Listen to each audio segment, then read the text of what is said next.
Dear students, today I'll tell you about the Legislature of the Union, which is called Parliament. Legislature of the Union, which is called the Parliament. So today we will learn what is Parliament and how Parliament enables citizens of India to participate in decision making and also controlling the government. The Parliament of India is the supreme legislative body of the Republic of India. It consists of President and the two houses, Rajya Sabha and the Lok Sabha. The session of the Parliament are held in the Parliament House in New Delhi. Here, the members of the Parliament discussed various issues and make laws which are applicable to the whole India. Now, let's understand Rajya Sabha and Lok Sabha. Rajya Sabha is also known as Council of State. It is the upper house of the Parliament. The maximum number of seats in Rajya Sabha is 250. Of these, 238 members are elected by the members of State Legislative Assembly, and the remaining 12 members are nominated by the President of India for their contribution to art, literature, science and social service. But at present, Rajya Sabha has 245 members. Do you know, members of the Rajya Sabha are not directly elected by the citizens. Then, how do you get into this? How does one become a member of Rajya Sabha? Well, to become a member of the Rajya Sabha, one must not be less than 30 years of age, and he must be a citizen of India. Term of the Rajya Sabha member is 6 years.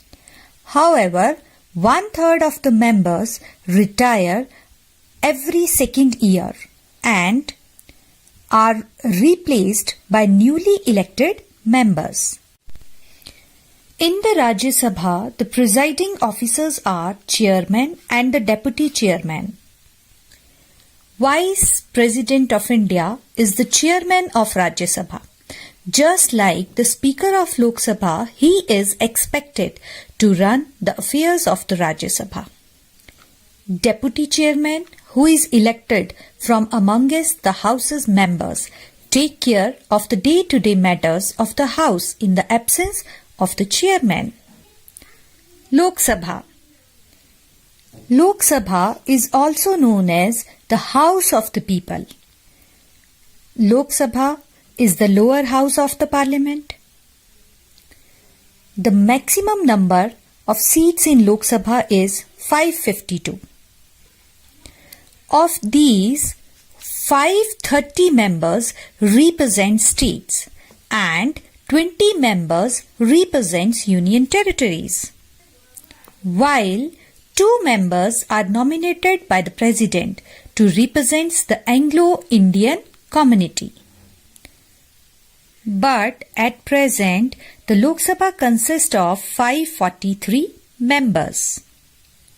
Of these 543 members, 530 members are directly elected from the states and 13 members from union territories. And according to 126th Constitution Amendment Bill regarding the Anglo-Indian community has been discontinued from January 25th, 2020. Do you know, members of the Lok Sabha are directly elected by the citizens who are above the age of 18. Now, let's see, how does one become a member of the Lok Sabha? What are the qualifications required to be a member of Lok Sabha? Well, to become a member of the Lok Sabha, one should be a citizen of India. A candidate who wants to be a member of the Lok Sabha must be at least 25 years of age. He or she should not have been sentenced to imprisonment, and also he or she should not be declared as an insolvent by bank or courts of the country. What do we mean by an insolvent? Well, insolvent means has nothing to do with solutions. It means any person who is unable to pay off their debts is called an insolvent. Term of the Lok Sabha members is 5 years. In the Lok Sabha, the presiding officers are the Speaker and the Deputy Speaker. Prime Minister is the leader of the House in the Lok Sabha.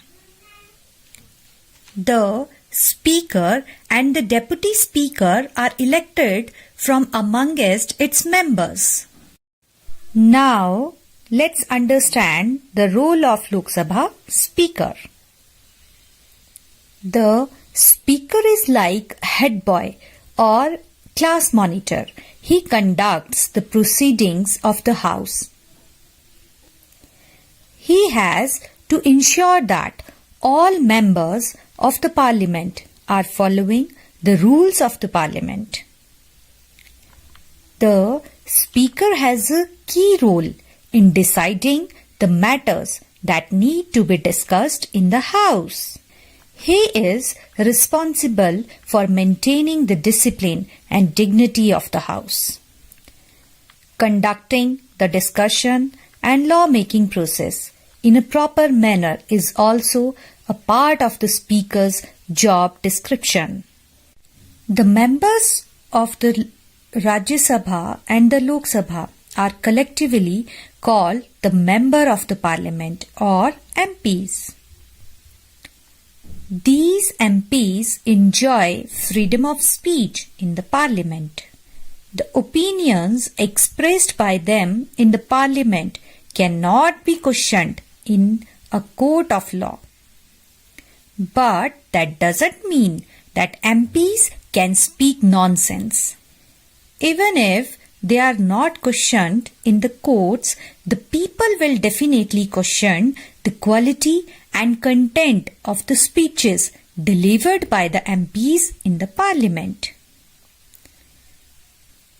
You might think that you are the best student in the class, but that may not be true. Somebody has to evaluate your performance as a student and give feedback, right? Otherwise, you will not improve as a student. So, it is always a good idea to get feedback from different people about yourself. Similarly, government should also get feedback and assessments from different sources regarding their performance. So, our Parliament has created a post of Leader of Opposition. Leader of Opposition has an important role in the Parliament. He is supposed to highlight the lapses on the part of the government. He is supposed to review the policies and programs of the government. If the government is not performing well, he has to highlight the failure of the government and also suggest how the problems can be fixed. He is also expected to give timely advice to the government, ministers and other administrators who work for the government. Thank you.